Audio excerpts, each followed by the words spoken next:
Goedemorgen, hallo, leuk dat jullie weer kijken. Wat gaan we van de week doen? Nou, dat gaan we nog zien. Ik ga wel proberen om uien te gaan schoffelen.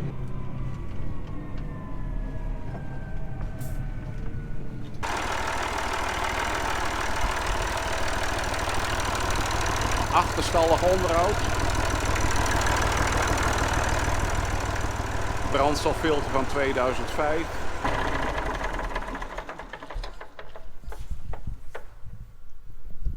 Brandstofpompje lekt zo hard dat nou, als het op de uien valt, gaan de uien kapot. Dan ook nog maar even de veesnaar vernieuwen. Monteur van Beversmarkt Nessen is hier om de trekker te repareren. René, heb jij ook wel verstand hier van trekkers? Hoeveel jaar ben je al in dienst vandaag? Nou, ik hoorde op de kop af 30 jaar. Dus dit is wel een beetje waar ik mee ben begonnen. Nou ja, Dus... deze is misschien nog wel ouder als mij, maar het is me niet geheel onbekend. Volgens mij komt het allemaal helemaal prima in orde. Er komt een nieuwe brandstofpomp op. Opvoerpomp. Niet de brandstofpomp, want die hebben we al een keer eerder gehad bij een vlogje. Een brandstofopvoerpomp is het dus.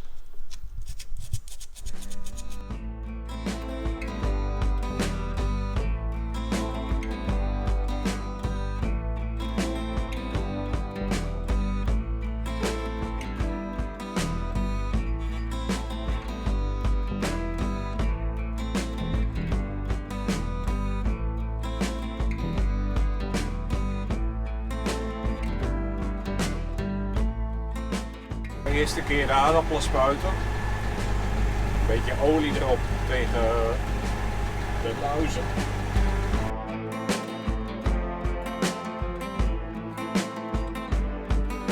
Er kwam in de reacties van mijn YouTube kanaal een opmerking over of alle burgers begrijpen als ik praat over kunstmest strooien, KAS 23220 16030 waar het dan over gaat. Nou, voor degenen die het niet begrijpen, zal ik uitleggen hoe dat het zit. De hoofdbemestingssoorten gaan over stikstof, fosfaat en kali. Als ik 16030 strooi, dan staat er 16 voor 16% stikstof en 30 staat voor 30% kali. In KAS zit alleen maar 27% stikstof in en 4% magnesiumoxide. En de 23220, ja, daar zit natuurlijk 23% stikstof in en 23% fosfaat.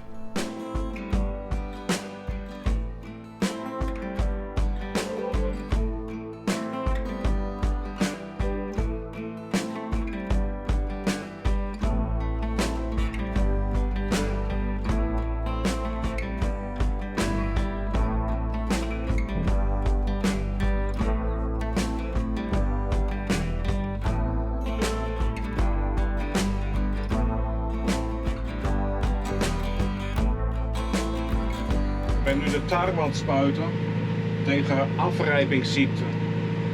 Dit gaat mooi zo, dat spuiten. Het waait amper al. Mooie fijne druppel. Eigenlijk moet het vlaggenblad goed beschermd worden. Dat is toch wel heel bepalend voor de hoeveelheid graan die we gaan oogsten.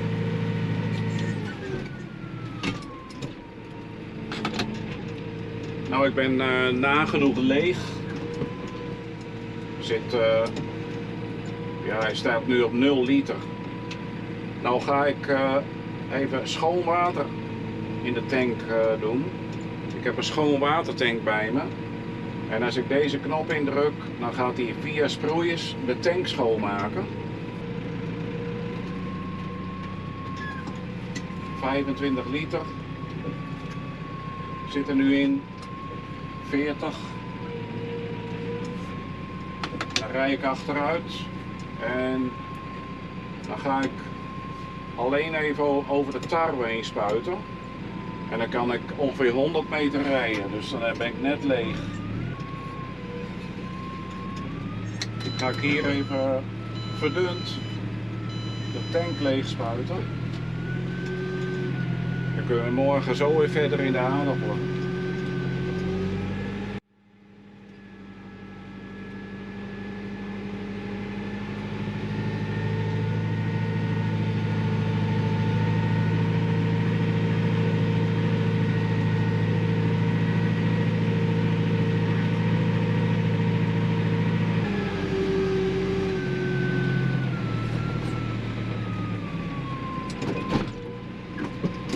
Nou, de tank is leeg, opvouwen en voor vandaag is het klaar. Er werd nou een vraag gesteld waarom dat wij die aardappels niet uittrekken of uithakken. Ja, als je hem uittrekt of uithakt, dan komt hij weer terug en dan kan hij alsnog aardappelcisten vermeerderen. Als je hem een druppeltje chemie geeft, dan gaat de knol ook dood. Dus dan sterft die plant helemaal af. Als jullie nog meer vragen hebben, stel ze gerust.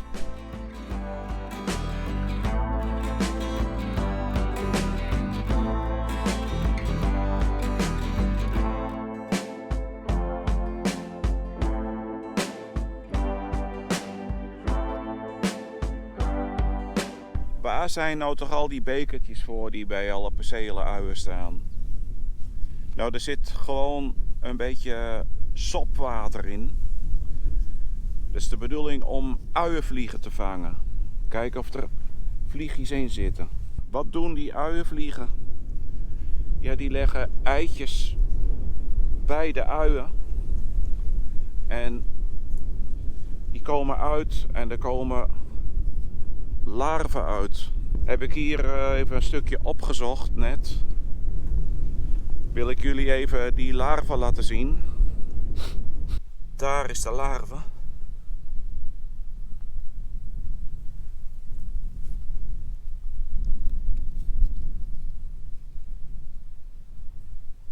Die larven die vreten in de uien en die gaan zo het rijtje af.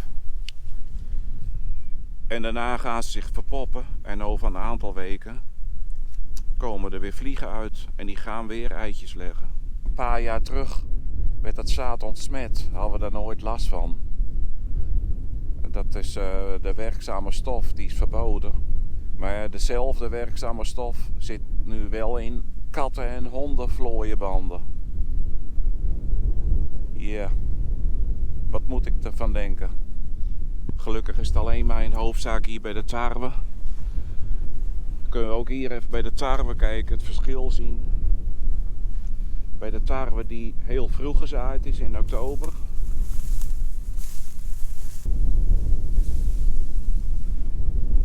Die staat er mooi op.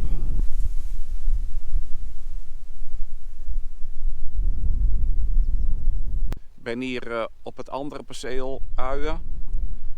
Op de zwaardere grond, die zou ik gaan schoffelen. Maar het was begin van de week toch nog behoorlijk nat. En er stond hier nogal wat tuintjesgras. Besloten om het tuintjesgras te bespuiten. En te wachten met schoffelen tot volgende week. Want dit weekend geven ze toch ook nog weer regen af.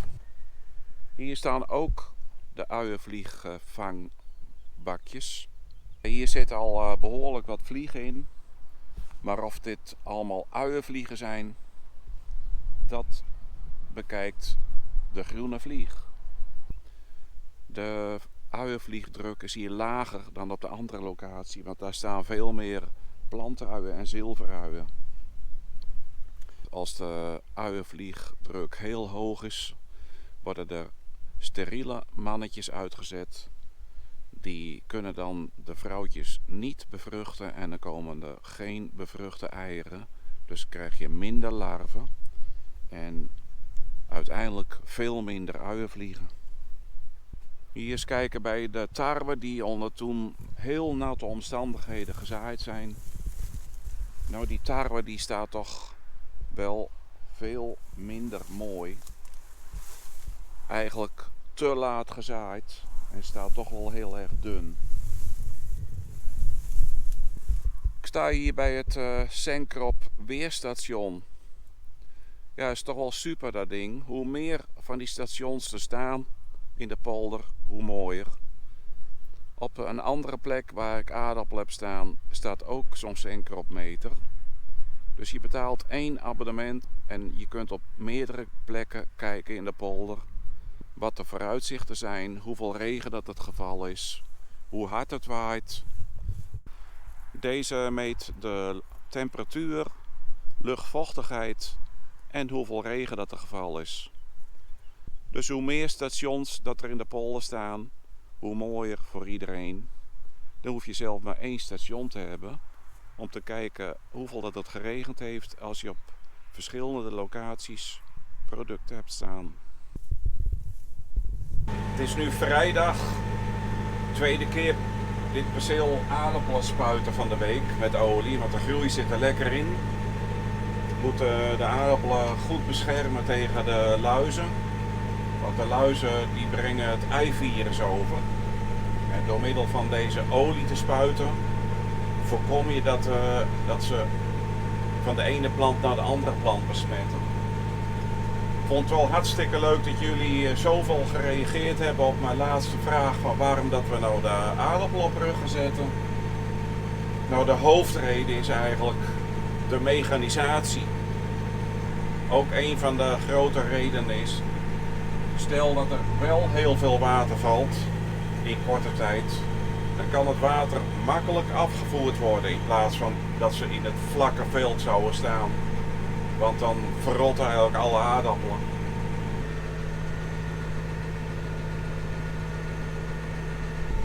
Omdat het nu toch al een beetje waait, spuit ik met de Legler 03 dop. Dat is een vrij grove dop. Weinig drift. 300 liter water per hectare. Afgelopen week toch niet geschoffeld. Uien waren eigenlijk te groot om met loopbeschermers te rijden. En er waren ook uien bij die waren ook nog een beetje aan de kleine kant om zonder loopbeschermers te rijden. Volgende week misschien maar schoffelen, dan gaan de loopbeschermers eraf. En dan zullen we kijken of dan de omstandigheden goed zijn daarvoor. Dankjewel voor het kijken naar deze vlog en tot de volgende.